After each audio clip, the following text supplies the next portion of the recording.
May nerve, ka, Toy? Tourette syndrome po. Sige lang, tuloy lang. Hindi kami natatakot dyan. Thank you po, sir. Ano yan, sa pulbata o nito lang? Bata pa lang po ako. Okay. Pero hindi ka naman na-epektuhan pagka nagtatrip talaga. Hindi naman po. Praise God. Anong pangalan mo, kuya? Marlon po. Si Marlon. Marlon. Tourette syndrome. Opo. Pag-trade mo lang, Marlon, Ako. alam mo, di ba, ang Panginoon sa Kristo, ang daming pinagaling, Yes naman po. di ba? Pati patay nga na niya. Kaya, ipag-pray mo sa kanya yan lagi Yes po. na bumalik sa dati. May pamilya ka ba? Yes po. Pero merong mga pasyenteng tatakot sa'yo, no? Meron din naman po. Hindi po maiwasan yun. Naiintindihan naman po sila. Oo. Pero, Hindi naman sila at mapiplease natin na Yes. safe kayo sa akin. Siyempre may iba pa rin. kaya nung Naunahan sila ng tao. nung pagbukas mo, nakita ka takap, kaya Pero sa ganyang katayuan mo, yung iba ang lalakas, pero anong ginagawa? Nagnanakaw mo, alam mo, samantalang ikaw, patuloy naghahanap buhay para sa pamilya, di ba? yes po. Kaya, manalangin ka lang lagi, Toy. Magbasa ka ng Bible to, Para bibigyan ka pa ng panibago. Palalayain ka niya sa ganyan. Wala na. Panginoon.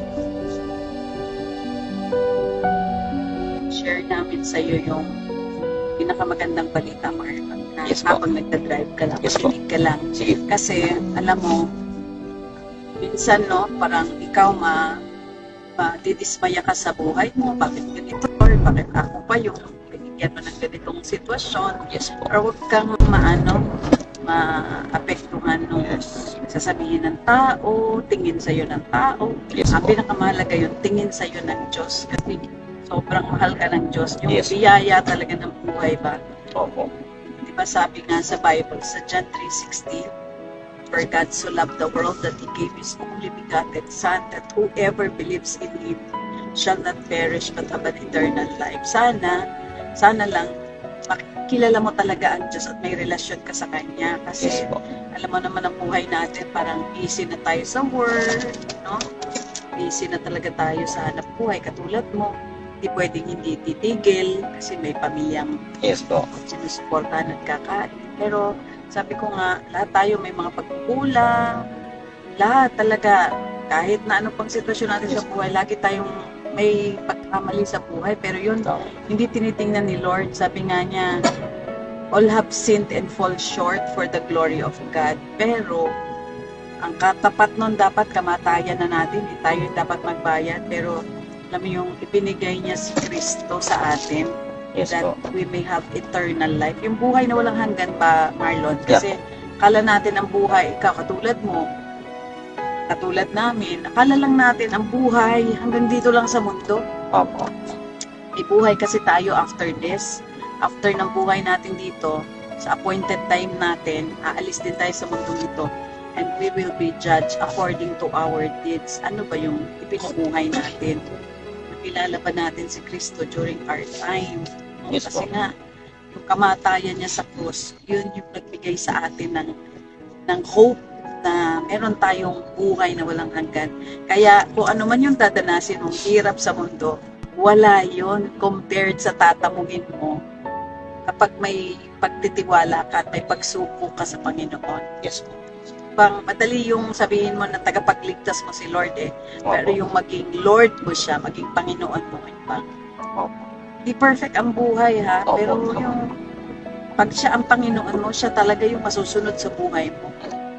Maaaring makarinig ka ng masasakit na salita, maaaring nilalait ka, maaaring, alam mo yun, mamaliitin ka. Opo. Maraming beses po Maraming talaga. beses, no? Minsan nakakasakit ng puso, no? Pero hindi na mahalaga yun. Dating ka nga sa punto na parang Oo. tatanungin mo si God Di ba? Parang, Lord, Oo. bakit ako? Bakit? Pero hindi man siya nasasalita sa'yo, ipaparamdam niya sa'yo kung gaano kaya kamahal. Yes, amen.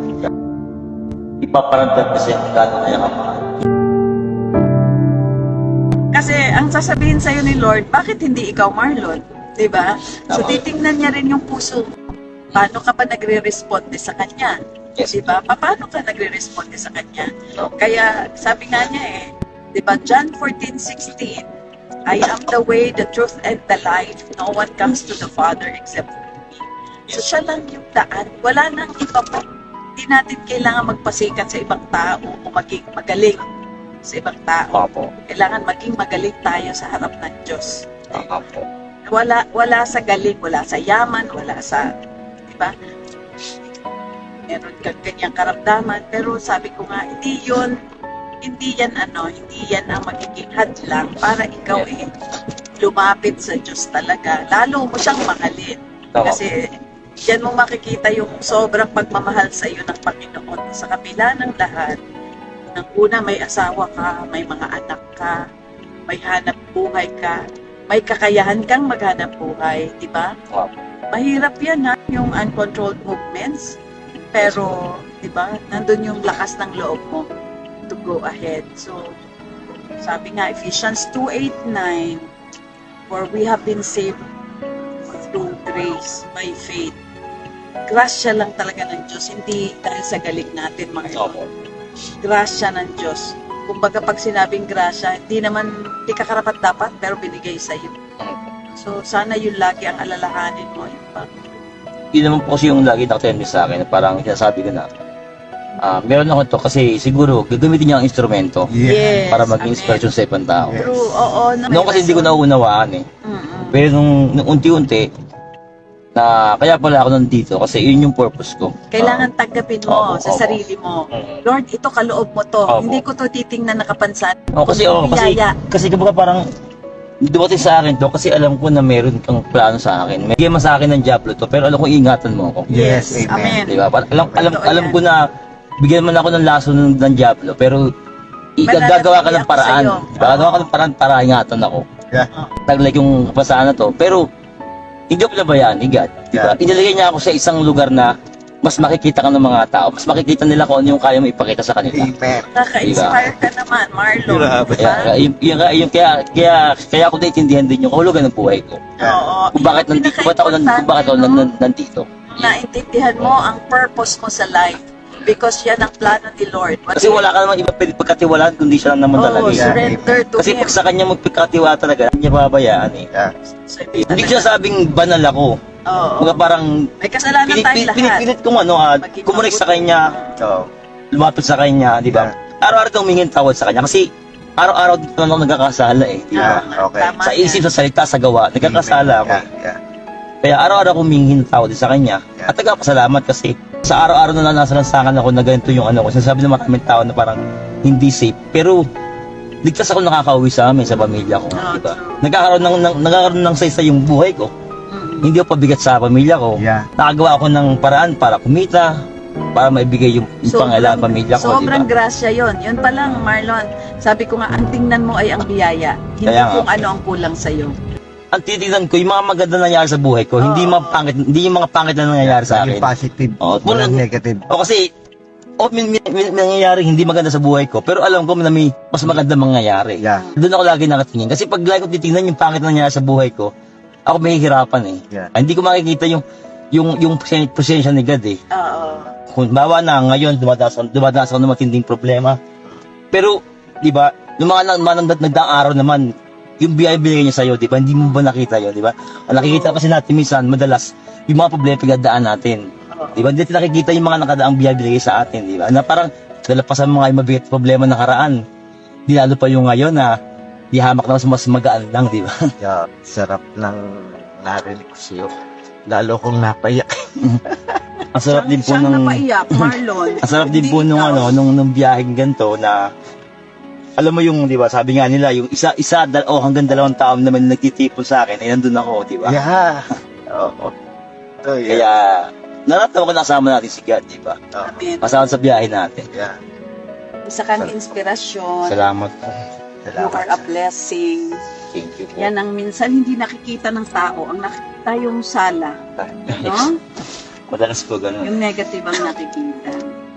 Minsan magagamit. Marami kasi sa ating mga tao na baga parang buwabase lang tayo sa nakikita natin mga Sa mata. nakikita diba? lang ng mata. Hindi sa puso. Hindi tayo, opo. Diba? Sabi nga nila, ang matalinong tao, tumitingin niya sa panloob na anyo mo. Mm. Hindi sa panlabas na anyo. Yeah. Anong greatest challenge mo? Like sa pagtatrabaho ba? Sa driving talaga? Hindi naman, ma'am. siguro yung kung paano ako maintindihan ng mga tao, kung paano ako matatanggap ng mga tao sa paligid ko, kung paano Na maunawaan. hindi na sila magugulat sa iyo, hindi na sila magre-react sa iyo. Opo, kasi yung alam mo yung may mga tao na yung pag nakita ka, iba yung tingin sa iyo eh. Yung parang Meron bang may halong pang alipustat, pang meron meron bang ganon. pagkakataon na sumakay na tapos biglang bubumba? maraming beses po. Hindi ginagawa siya. Maraming beses po na ganun. Hindi, kasi sila, siguro ang naiisip nila, ay, hindi ako safe dito. Yes po. No, siguro iniisip nila. Pero ako sinasabi ko naman po, hindi ko pa gagawin yung trabaho to kung alam ko na po hindi ko kaya. Pero hindi po kasi sapat yung ganun po eh. Di ba syempre, kung hindi rin tayo over sa ganitong condition, siguro parang, di ba, minsan kasi tayo, mga tao, parang hanggat pa tayo nakakita ng ebidensya, hindi tayo maniniwala. Oo. Di ba, Pero kuya- maging si Kristo ka, nagpakita siya ng himala, pero marami pa din naniniwala sa kanya, di ba? Daming miracles, pero ayaw Oo. pa rin maniwala. Salamat, Marlon. Ay, dami ng muli to. Sige lang. Sige lang. Para sa mga God bless. bata ang sukle. Salamat po, God bless po.